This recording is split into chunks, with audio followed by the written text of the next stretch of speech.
Why are we called Negroes? Why are we deaf, dumb, and blind? Why is everybody making progress, yet we seem to be lagging so far behind?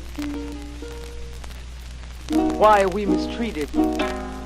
Why are we in this condition, stripped of our name, our language, our culture, our God, and our religion?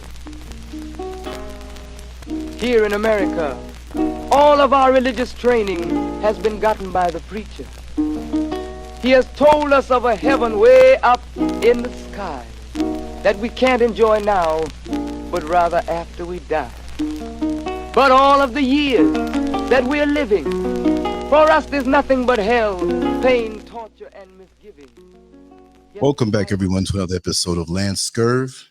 We have a different kind of show today, always along the same lines of our existence, empowerment, the things we have to face, spoken in a bold, raw, and uncut manner. I'm like a fireman. You need me, I'm here. You have a story to tell, hit me up, and we're going to do it. We can't wait on a schedule for our empowerment. We can't wait on a schedule to help our brothers and sisters and spread the news about what's going on out here in the world. This is a dire situation. I don't care how many distractions that they have out here for us to titillate us into being dumb and dumbed down. Our destruction is at hand. And as you see in the title, the destruction of the Black family, we have a brother here who's going to share his story. And because of the legalities, we're not going to say any names. We're not going to show any faces.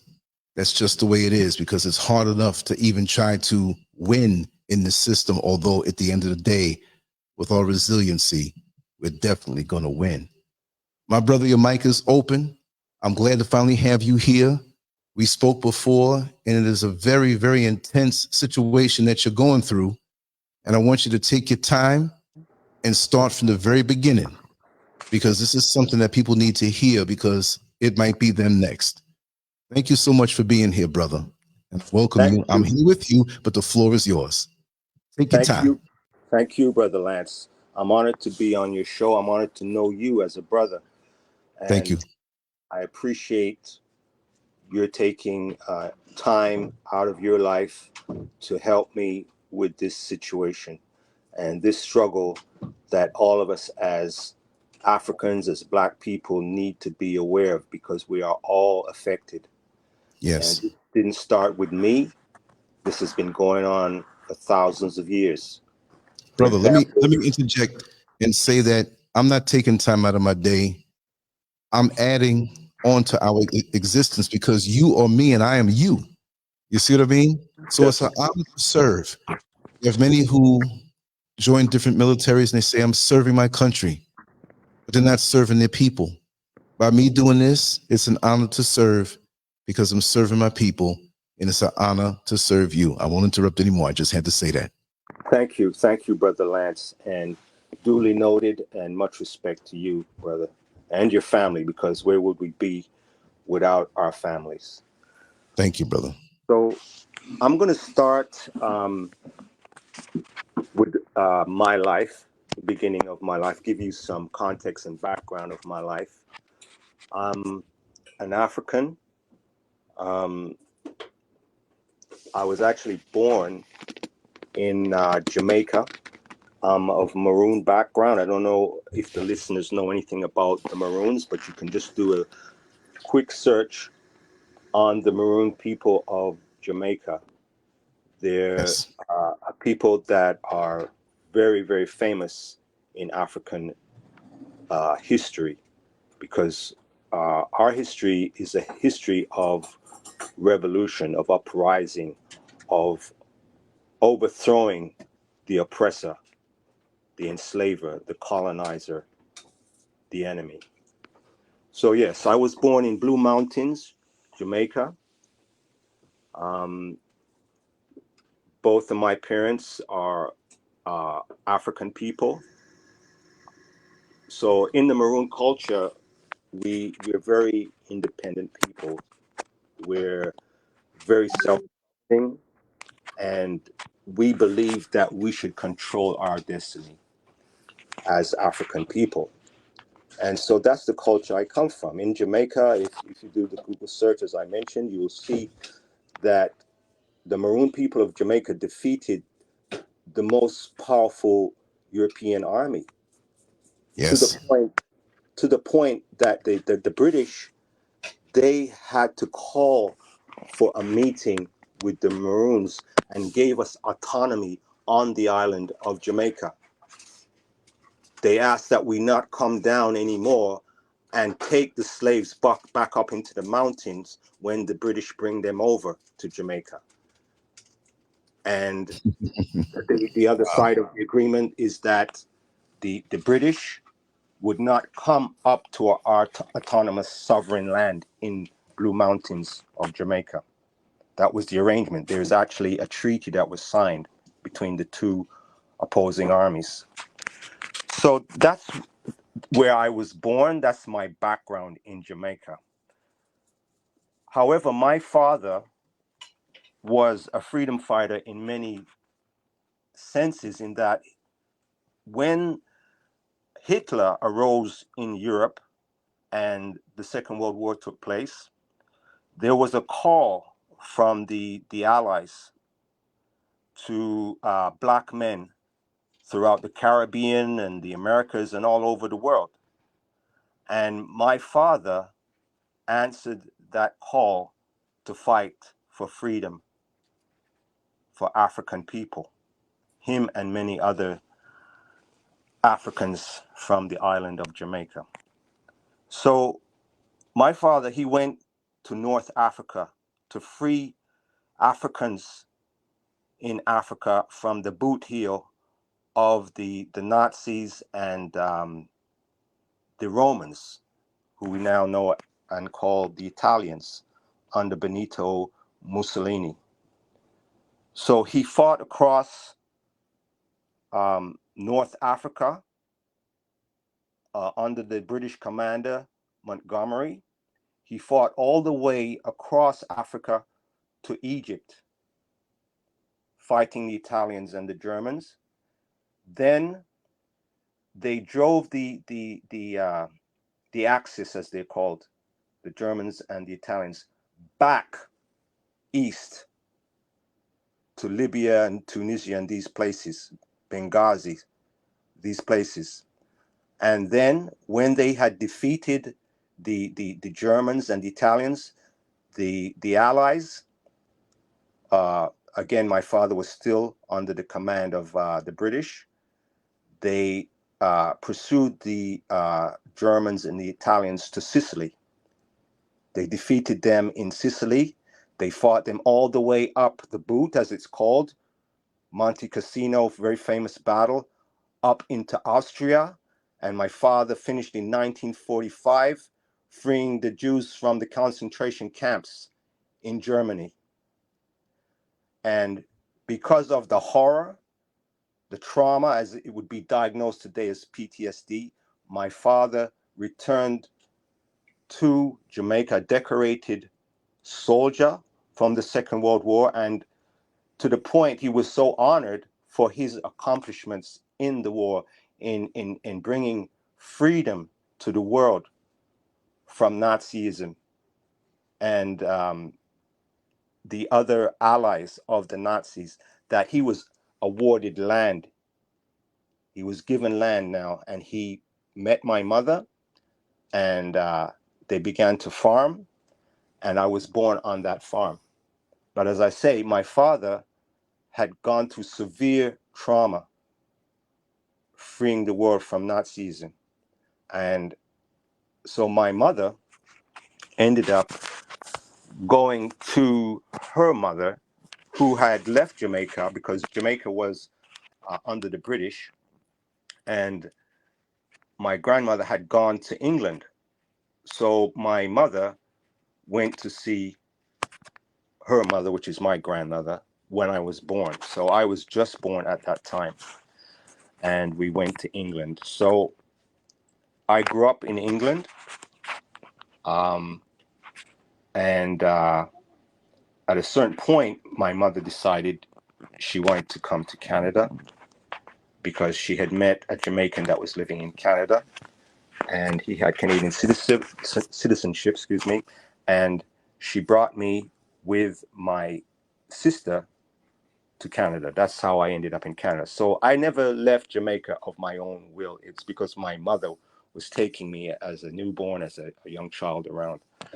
So I grew up in Canada from the age of 15, and I spent a lot of time in the USA. I traveled across Canada, and at a very young age, I joined the Canadian military, and that was inspired by my father, because in those years, the only image I had of my father was a picture of him going to the World War II. That was in his uniform. So, as a son of my father, you follow your father usually. And that's what I did. I joined the army, and I served in the army, and I served till I was honorably discharged. And I left the army and I became a musician. I worked for quite a while as a professional musician. Then I was talking with my mother about my life, and she kept suggesting to me, well, because of your military experience and these things, why don't you get another government job? And, she was suggesting the airline, which is the Air Canada. It's called Air Canada, which is the government airline. It was a government airline at that time. It's since been privatized. So I applied for the job. At that time, they weren't taking blacks, but for some reason, they decided to take me. And I know the reason, because I later found out it was because of my military background. They told me that.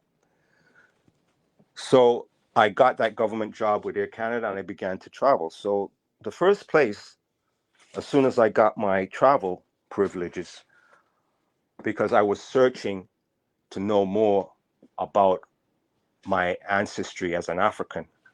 So I decided I'm going to go to Africa. It was ironic because when I started to share with my workmates that I'm going to Africa, they're saying, like, why are you going there? It's all flies and people are starving. And this was like 1990. And that was the feedback that I'm getting from them, right? The black co-workers. Because what they would do when they traveled, they would go to Europe, they would go to these Western nations, or they go to some resort, right? They go to some resort. But I wasn't in that frame of mind. My frame of mind is I want to dig deep into my history. And around that time, another thing that had inspired me was that I had seen Minister Louis Farrakhan on the Phil Donahue show one morning on my day off, and I said, I have to find that man. So I did actually find him, and I started to be educated by him. And so I had gone over. So the first trip I went to Africa, I went to Egypt. And this is a time when Egypt wasn't like it is now. It was, okay, so when I say that, I need to explain that. So when I went there at that time in 1990, there was no argument about who built pyramids and who built that civilization. The Arabs, the invaders, they were all clear. They would say, if they saw you as a black man, as an African, they say, yeah, it's your people that built these things.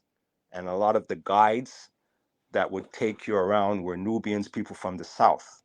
There was no, I mean, it was ongoing. I can't say it didn't exist, but it wasn't like it is now. So everybody was clear. This is the civilization of the Nuba, of the Nubians, and so I started my search, and I actually started to work in archaeology over there. I went on some digs, and I just started to find out incredible things. I went all over from the north down into Abu Simbel at the border of the Aswan High Dam. I was all over the country, because when you go over there, for anybody who's never been there, you will know who you are. There will be no question in your mind about who you are as an African. Because remember, at that time, or those thousands of years when that civilization existed in that area that was renamed Egypt under the Greeks, the situation was that those Africans did not have a border called, this is Egypt, and then below that is Sudan, and on and on and on. Ghana, Nigeria, these names and delineations did not exist. It was one land.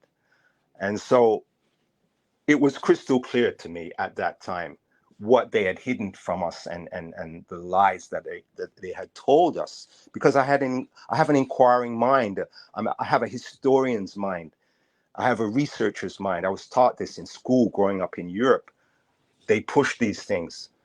So as I started to explore more and more and more, because I would go over every year I would go. You have brothers like the ancestor, Dr. Yosef Ben Yakanan, and from him, he produced many people like him, like Ashra Kwesi. They're taking tours all the time over there to show Black people in the hills of North America their truth and who they are, the knowledge of self. And so this went on and on and on until I decided that I need to go to Sudan, because Sudan is what is called Sudan today, is where those people came from. And so I started to endeavor to go to Sudan, and I found a block. Every time I tried to go, I could not get the visa to enter the country. And so I was very persistent. I was not going to give up, because I knew that's where I needed to go. The mind, the spirit, the creator was directing me to go there. And I decided to speak to a brother in the NOI. You probably know him. His name is Minister Akbar Muhammad. And I told him that I wanted to go to Sudan, and I really want to get married. I want to marry from the people of Sudan, the original indigenous people of Sudan. And he was so excited, and he set about immediately to get me the visa to go to Sudan. And he has all those connections, and he arranged for me to get the visa to travel to the country of Sudan. It has since been separated into two countries, as you know. The newest country in Africa is South Sudan.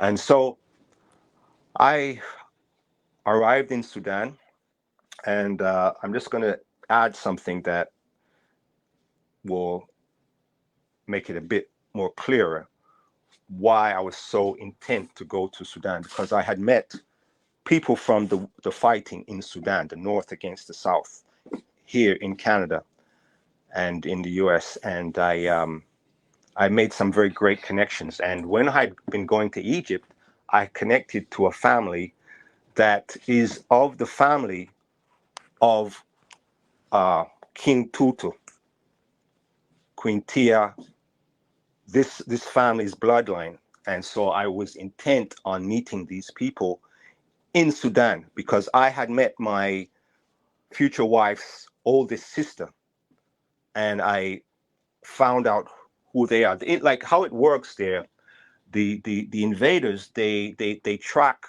the indigenous people. So when you apply for your documents, when you're born, you have to list your father's names going back, so they know your identity. So I knew the identity as soon as I saw the names. I saw the name Tut or Tutu, right? I saw the name Tia. I saw all the, and on and on and on. So I knew who they were.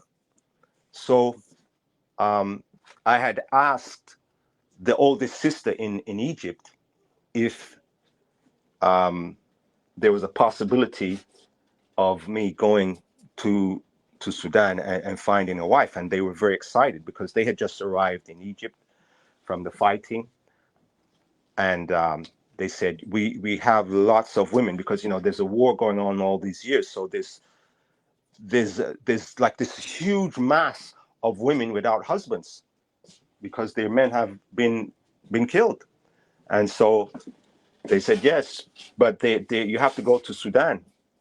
And so that's why I embarked on trying to get down to Sudan. But also I wanted to know Sudan.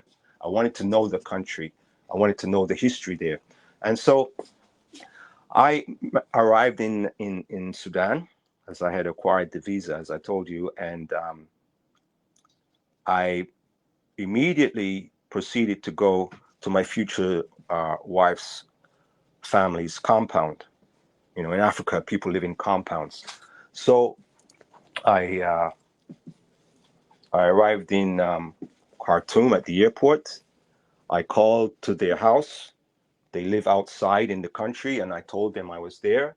And I got on the bus and I went, and I arrived there. So as soon as I knew my time was limited, because I knew that I had done something very serious as far as Black people or Africans from the West going over there, because I know it's serious because they had roadblocked me all these years, but I had finally made it there by the grace of the Creator and the ancestors. I had made it there.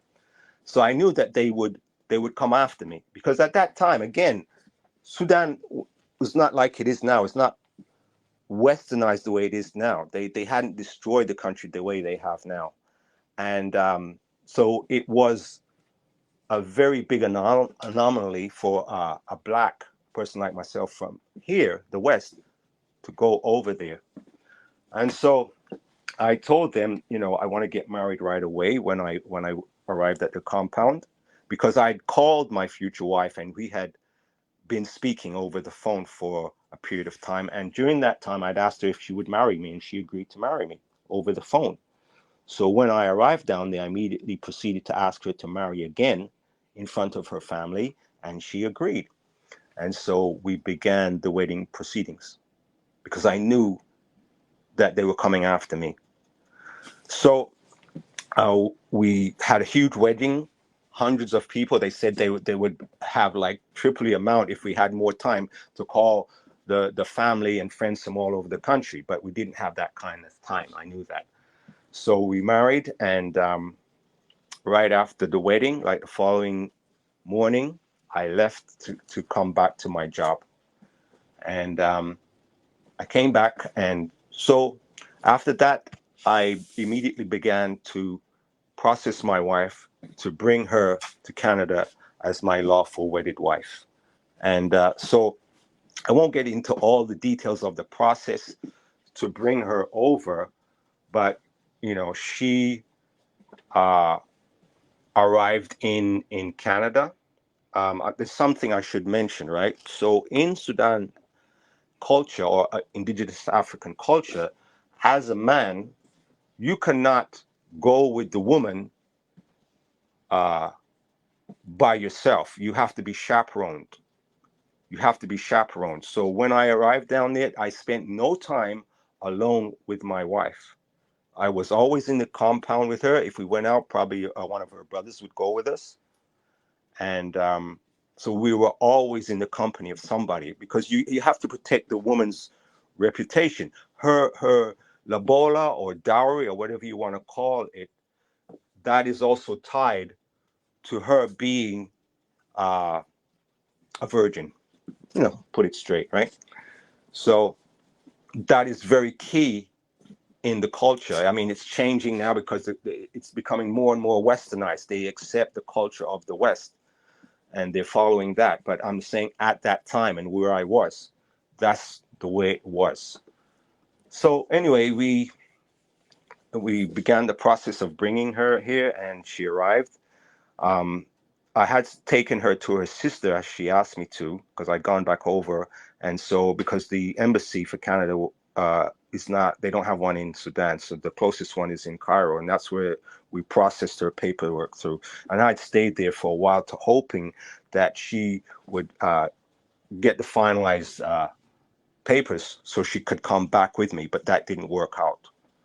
And another thing that happened was during the time that I spent there, she became pregnant. So we stayed in her oldest sister's home with their family, the husband, her sister, and their children. And so I came back by myself. So eventually, after a little while, she was able to travel.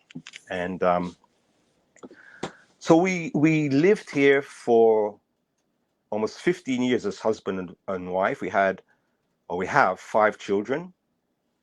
The oldest one, all the children are homeschooled. The oldest one is now 19.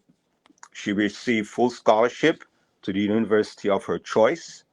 She is a DNA, or she's in the study or in the process of becoming a DNA scientist. That's her field. She received scholarship from homeschooling into top university as a DNA scientist student. So for all those who think, well, you have to go to school in the system to become somebody to get your degrees, no. I'm telling you, I'm bearing witness that it doesn't go that way. That's a falsehood. We as Africans educated each other and our children for thousands and thousands of years. We didn't have to go and get an education from Westerners. We did it ourselves. So me and my wife, we homeschool our children. And the way it looks right now, because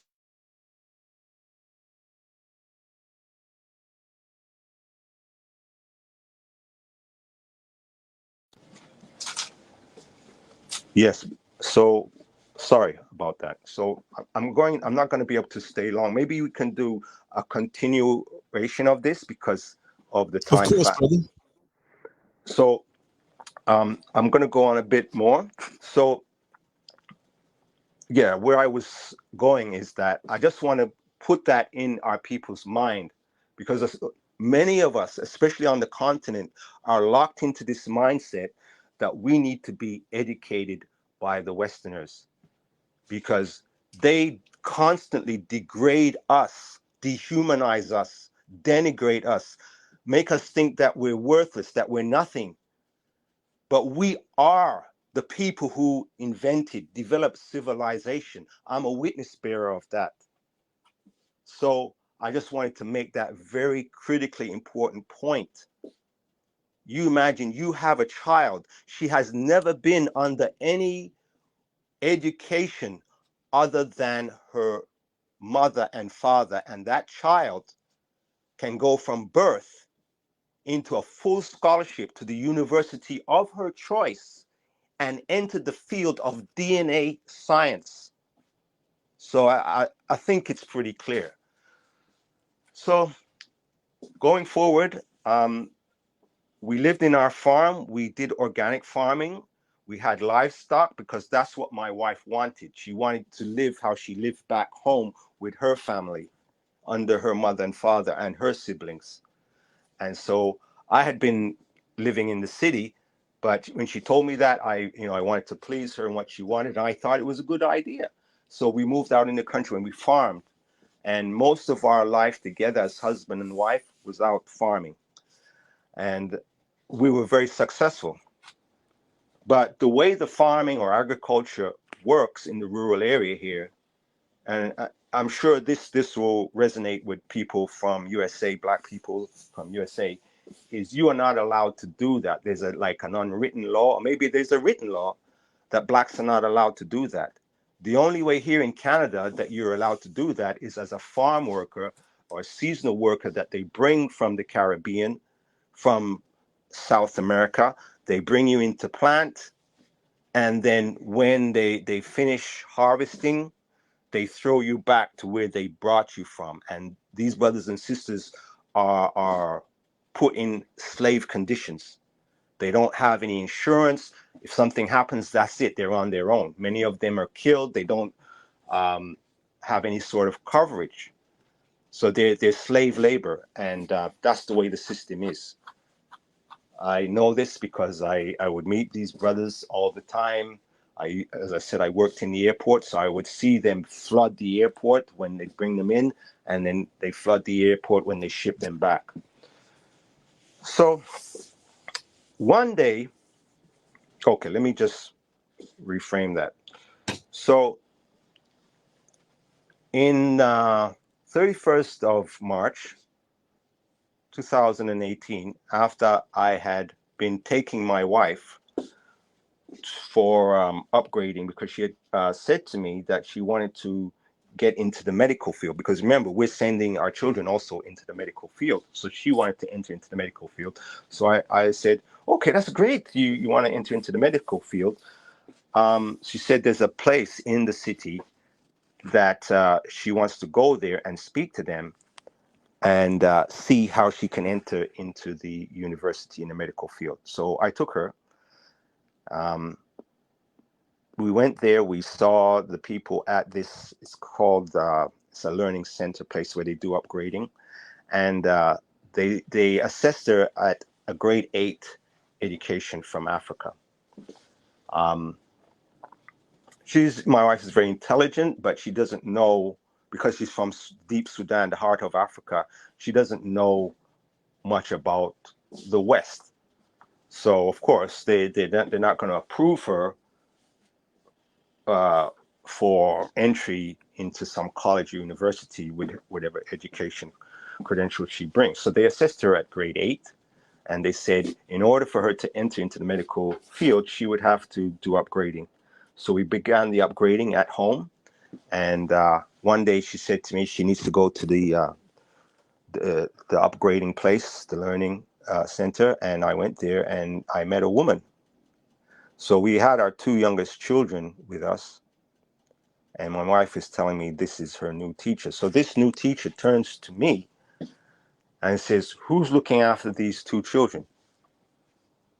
And that was a red flag to me. The woman, she's not even introducing herself. She's just looking at my children and asking me who's looking after these 2 children. So that was a red flag. So shortly after that, on a Saturday morning, I wake up and the police are parked at the end of the driveway. Like I say, we live in a farm. It's out in the country, rural area. And I turned to my wife. I said, what's going on? I see 2 police parked down at the mailbox at the end of the driveway. Did you call them here? She said, no, I didn't call anybody here. So I said, you know what, let me go outside and talk to them, because they're looking in here. Something very strange is going on. I put on my coat because it was, as I say, March. And I walked out of the farmhouse. And as I go out, I see this same woman that had looked at me and said, who's looking after these 2 children? So I asked her, what is going on here? Like, what are you doing here? What is this? So she wouldn't answer my questions. She proceeds to go to the house. So she walks past me to go and speak with my wife. So I continue walking toward the police. And as a military person, I know when something is very wrong. People are hiding behind a car, like in a prone position, like they're ready to shoot or something. I recognize that automatically as I'm walking toward them. They're crouching behind their car. And I go up to one of them. I say, well, what is this? What is going on here? Did somebody call you here? Like, why are you looking into our house like that? Why are you positioned here like this? They told me that teacher, she called us here. So as a black man who is very aware of the danger that black men live under in the hills of North America, I was not about to be murdered. And then the story is that a madman came out of the farmhouse and he was armed and aggressive and he rushed at us So we feared for our life and killed him. You know the narrative. So I went back in the house and I called 911. And when I called, I guess they realized it was me, or they were expecting my call. Maybe the operator, the 911 operator, hung up the phone on me when I started to explain that this is looks like some sort of criminal action going on. I'm asking them, like, what is this? They're not giving me a suitable explanation of what's going on. So when they hang up the phone on me, I now realize that I'm in danger, and I go outside where the police are, but I go off to the side, so they would have to come and approach me. And I'm going to watch now what this is all about. So I'm standing there observing, and then I see my children, the older ones, start coming out, and they're bringing bags and loading them into the teacher's car. She's driven her car up onto the property next to the door of the farmhouse, and she's getting my children to load bags into her car, her small car. So they do this, and then I guess when they've loaded whatever they want to load, and the teacher is constantly talking to the police, the two police that are there. They're directing the operation, right? They're telling her what to do. Because one of the things was my wife didn't want to come out of the house. She didn't want to leave the house. So what that tells me is that this was an abduction. She already told me she didn't call any police there, and she did not want to leave the house. But the woman who was the teacher kept going to the police and getting instructions from the police what to do. So I continued to observe, and I have 5 children. I think I mentioned that. So 4 of the children are girls, and there's 1 boy. So they got the 4 girls and put them in the car.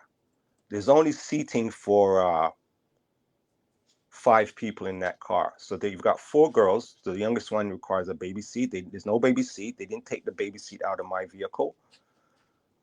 And they load the girls in the car, and there's my wife and this teacher. And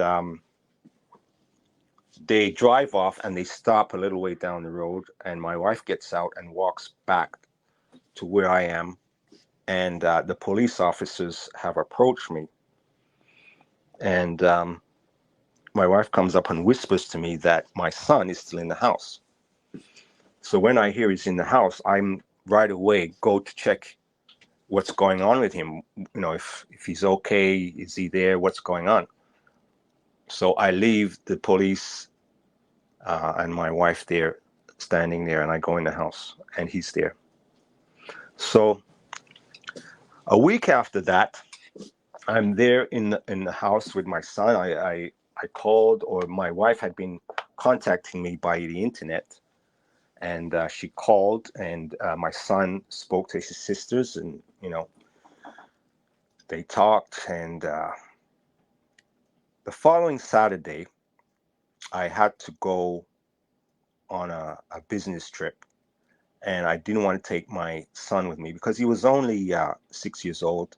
I had to get up like really early. I had to get up at 2 a.m. and get ready and be on a long drive and get to where I had to get to very early in the morning. So I didn't want to do that with him. I didn't want him to lose his sleep and all that.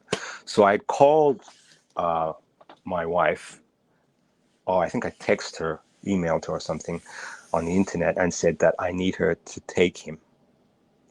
And she said, let me call you back.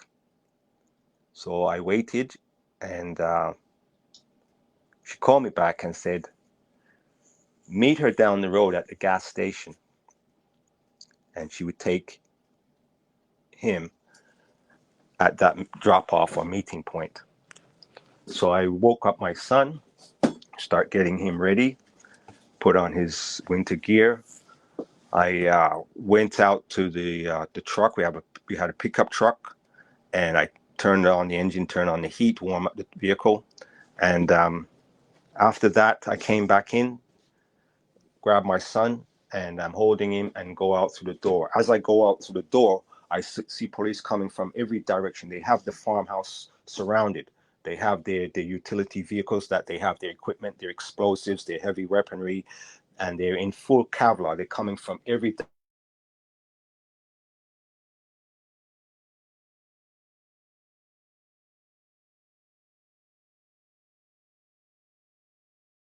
Brother, I think your sound is out. I don't know if you can hear me, brother, but I'm not hearing your sound. Brother Lance? Oh, I can hear you now. Okay, so listen to this, brother.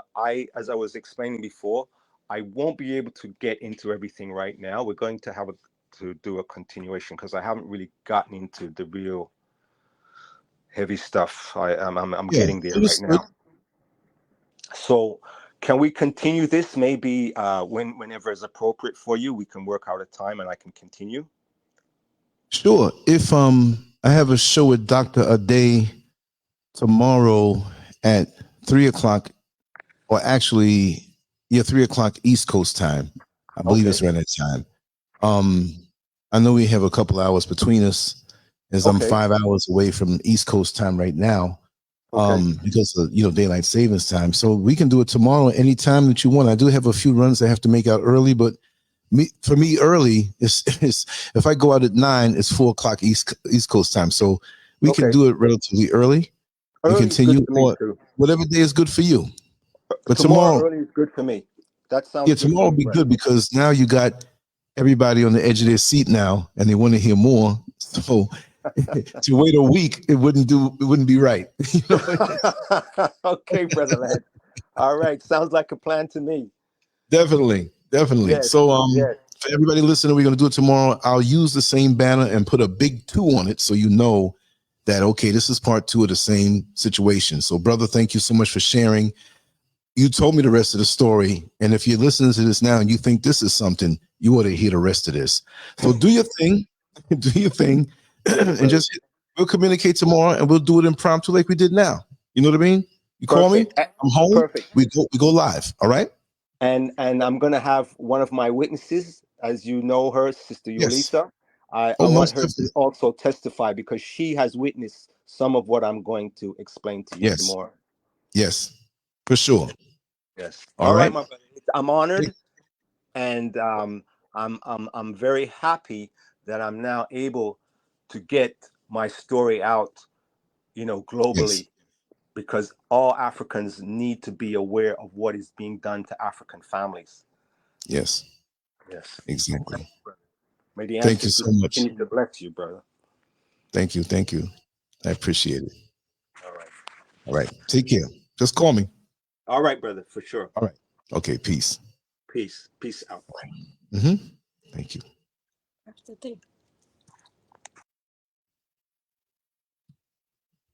Well, you heard it, family. Tomorrow, we can't ascertain the time right now because you're traveling and stuff. It will be tomorrow, and I would say maybe like about 11 to 12, maybe East Coast time. I'll talk with him and we'll make it, because sometimes it's best to just put these stories out. After I finished the first stream, I went to take a little nap for 15 minutes because I was going to come back with something else, and I had a few things to do around the house. And I got the call, and they said, "Hey, can we do it now?" I said, "No problem." I've learned to have a sense of urgency because sometimes opportunities are missed because of things beyond your control and things that are just timed wrong, and you don't want that. Anytime I have something to do and it's in front of me and I'm home, we're going to do it. I don't waste time, So there's no middleman or anybody you have to call when you want to do a show. Just hit me up. If I'm free, I don't care what I'm doing. If I'm free, if I'm home, we can do it, no matter what I'm doing. So that being said, I'm just glad you all came here. Don't forget, it will be tomorrow. We don't know the time, but it will be probably before Dr. Ade's show. And I'll probably do something even before that. So we probably have 3 shows coming, and maybe I'll do something in a little while. I do have a few things to do, but the night is still young. Even though it's 2 minutes to 8 for me, still I'll be up for a little while. And I know there's something that's going to run across my screen, my desk, or my phone that I got to talk about. All right. Thank you all so much. And thank you for your support, and share these stories, because these are the real deal. Nothing manufactured. It's organic, from the heart and from the hip. Thank you so much. Much love. Talk to you soon. Bye-bye.